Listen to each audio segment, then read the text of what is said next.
ఇప్పుడు గౌరవ ముఖ్యమంత్రి గారు ప్రభుత్వ తీర్మానం ప్రవేశపెడతారు.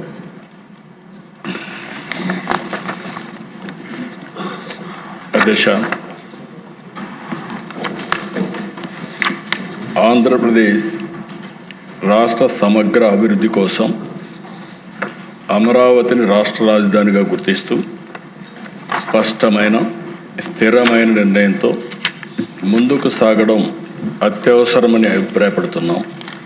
దీనికి అవసరమైన అన్ని రక్షణాత్మక చర్యలు తీసుకోవాలని భావిస్తూ సంబంధిత చట్టాల్లో తగిన సవరణలు చేయడం ద్వారా రాజధానిపై స్పష్టతను, స్థిరత్వాన్ని కల్పించవచ్చని గుర్తిస్తూ ఆంధ్రప్రదేశ్ శాసనసభ క్రింది విధంగా తీర్మానిస్తోంది.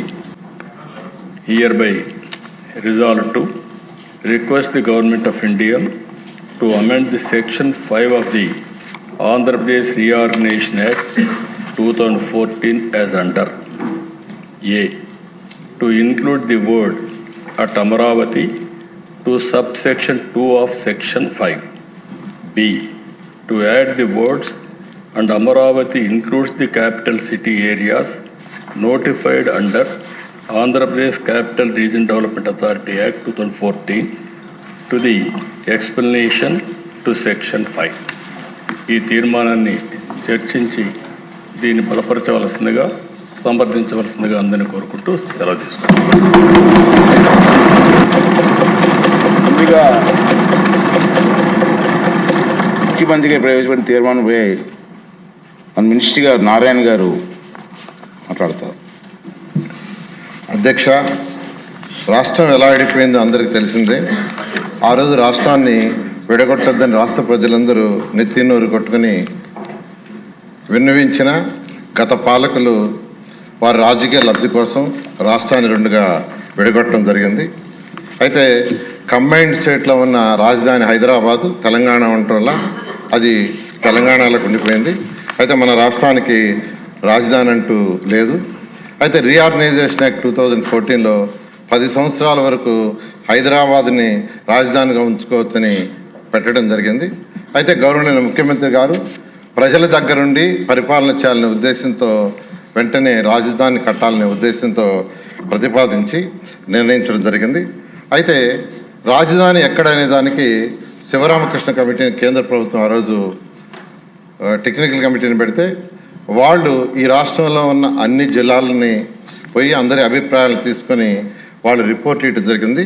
ఆ రిపోర్ట్లో ముఖ్యంగా అనేక మార్గాల్లో వాళ్ళు తీసుకున్న రిపోర్ట్లో 5380 మంది దగ్గర అభిప్రాయం సేకరిస్తే ఈ అభిప్రాయంలో ఎక్కువ మంది అంటే 11,156 మంది విజయవాడ గుంటూరు మధ్య క్యాపిటల్ సిటీ ఉంటే బాగుంటుంది ఇవ్వటం, విజయవాడ దగ్గర 663 మంది, విశాఖపట్నం దగ్గర 507, గుంటూరు దగ్గర 372, కర్నూలు 360, ఒంగోలు 265, రాజమండ్రి 139, తిరుపతి 113, దొనకొండ 116 మంది, మిగిలిన డిఫరెంట్ ప్లేసుల్లో 1037 మంది అభిప్రాయం వెలువిచ్చారు. అధ్యక్ష, ఎక్కువ మంది వెలుగుచ్చింది విజయవాడ గుంటూరు మధ్య క్యాపిటల్ సిటీ ఉండాలని నిర్ణయించడం. అయితే శివరామకృష్ణ కమిటీ రాష్ట్ర ప్రభుత్వాన్ని నిర్ణయించుకుని ఫైనల్గా దాంట్లో చెప్పడం, గౌరవనీయ ముఖ్యమంత్రి గారు అన్నీ ఆలోచించి రోడ్డు మార్గము, రైలు మార్గము, విమాన మార్గాలు, అదేవిధంగా ఓడరేవులు దగ్గరగా ఉండేటట్టుగా,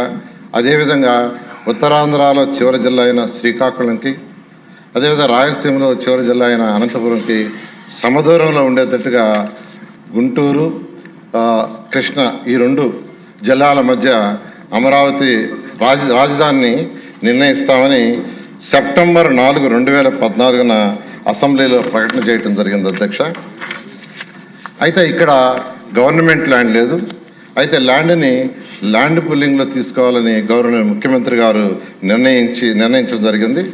అయితే ప్రతిపక్షంలో ఉన్న వైఎస్ఆర్సీపీ నాయకులు ఇక్కడ క్యాపిటల్ సిటీ రాకూడదని వారు 250 కార్లు వేసుకొని ఈ యొక్క క్యాపిటల్ సిటీ ఏదైతే అనుకున్నామో అక్కడ రైతులందరినీ కలిసి రైతులందరినీ రెచ్చగొట్టడం జరిగింది. అయితే ఏ ఒక్క రైతు కూడా వాళ్ళ చెప్పిన మాట ఇలా అందరూ తిరస్కరించడం జరిగింది. అదేవిధంగా పొలాలను తగలబెట్టారు ఇక్కడ భయభ్రాంతులు చేయటానికి. అదేవిధంగా వరద ముప్పు వస్తుంది, ఇక్కడ రాజధాని కడితే అది మునిగిపోతుందన్నారు. అదేవిధంగా భూకంపాలు వస్తాయన్నారు. ఇక్కడ ఎక్కువ భూకంపాలు వస్తాయని అది కూడా కౌన్సిల్లో కూడా డిస్కస్ చేశారు, వాళ్ళే క్వశ్చన్ వేసి. అదేవిధంగా ఈ యొక్క ల్యాండ్ నిర్మాణానికి పనికిరాదని చెప్పటం, ఇలా అనేక దుష్ప్రచారాలు చేయటం జరిగింది అధ్యక్ష.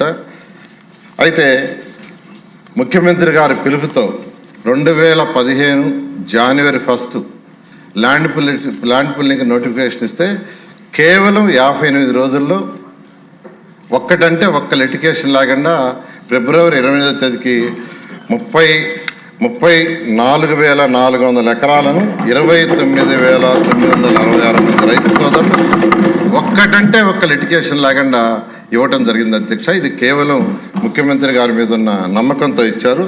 అయితే ఈ వినూతన ల్యాండ్ పుల్లింగ్ ప్రపంచంలో ఇంత లార్జ్ స్కేల్లో ఒక్కటంటే ఒక్క లిటికేషన్ లేకుండా బహుశా జరిగింది మన యొక్క అమరావతిలోని అధ్యక్ష.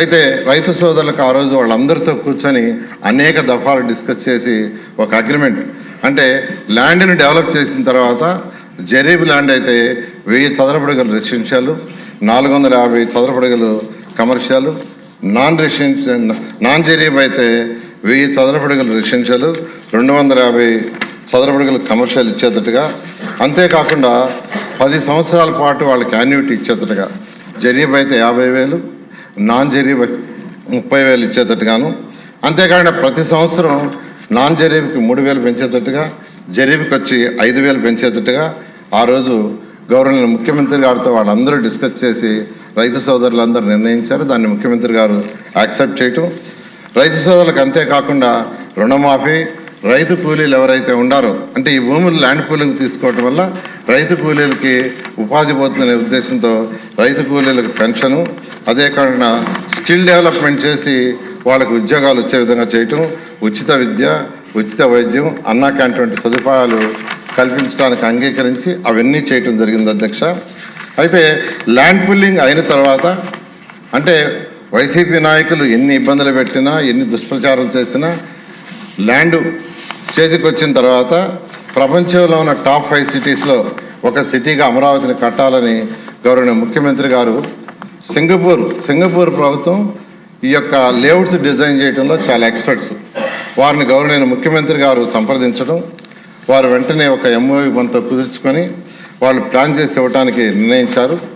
వాళ్ళు 3 రకాల ప్లాన్లు ఇచ్చారు అధ్యక్ష. ఒకటి capital region concept master plan, reason మొత్తానికి కాన్సెప్టు. అదేవిధంగా క్యాపిటల్ సిటీ మాస్టర్ ప్లాన్, సిటీకి 217 చదరపు కిలోమీటర్లకి మాస్టర్ ప్లాను. అదేవిధంగా సీడ్ క్యాపిటల్ మాస్టర్ ప్లాన్, ఈ 3 ప్లాన్లు ఇచ్చారు అధ్యక్ష. ఈ ప్లాన్లలో కూడా గవర్నర్ ముఖ్యమంత్రి గారి యొక్క సలహా మేరకు 9 నగరాలని, ఒకటి government complex, justice city, finance city, knowledge city, electronic city, health city, sports city, అదేవిధంగా మీడియా సిటీ, టూరిజం సిటీని అన్ని 9 నగరాలకు యాక్చువల్గా దాన్ని డిజైన్ చేయడం జరిగింది అధ్యక్ష. అదేవిధంగా 30% ఏరియాని గ్రీన్ అండ్ బ్లూగా, ఈ 217 చదరపు కిలోమీటర్లో 30% ఏరియాని గ్రీన్ అండ్ బ్లూగా పెట్టారు. ఆ విధంగా యాక్చువల్గా ఈ యొక్క ప్లాన్ని వాళ్ళు ఇవ్వటం జరిగింది అధ్యక్ష. అయితే ఇందులో 27 టౌన్షిప్లు కూడా పెట్టారు. ప్రతి టౌన్షిప్కి పార్కులు, స్కూల్స్, హాస్పిటల్స్, కమర్షియల్ కంపెనీ అనేక సదుపాయాలు యాక్చువల్గా చేయటం జరిగింది అధ్యక్ష.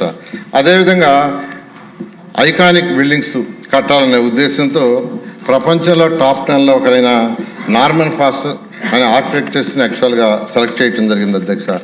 ఇవన్నీ అయిన తర్వాత అమరావతి నిర్మాణం కోసంగా 41,170 కోట్లతో 2014-19లో టెండర్లు పిలవటం జరిగింది అధ్యక్ష. ఇందులో 350 కిలోమీటర్ల ట్రంక్ రోడ్స్, 1,500 కిలోమీటర్ల లేఅవుట్స్ రోడ్స్. అయితే ఈ యొక్క ఏదైతే ఇక్కడ మనం లేఅవుట్స్ రోడ్స్ చేస్తున్నామో అవి ఇంటర్నేషనల్ స్టాండర్డ్లో ఉండాలని గవర్నర్ ముఖ్యమంత్రి గారు చెప్పటం, దాంతో యూజీడీ టోటల్ సిటీకి 217 చదరపు కిలోమీటర్లకి UGD, water lines, electrical ducts, భూమి లోపల ఎలక్ట్రికల్ లైన్స్ ఉండాలి, ఓపెన్గా ఉండకూడదని గవర్నర్ ముఖ్యమంత్రి గారు ఇచ్చిన డైరెక్షన్తో చేయడం జరిగింది అధ్యక్ష. అదేవిధంగా ఐసీటీ లైన్స్ కూడా భూమి లోపల వేయటం జరిగింది. ఫుట్పాత్లు, సైకిల్ పాత్లు,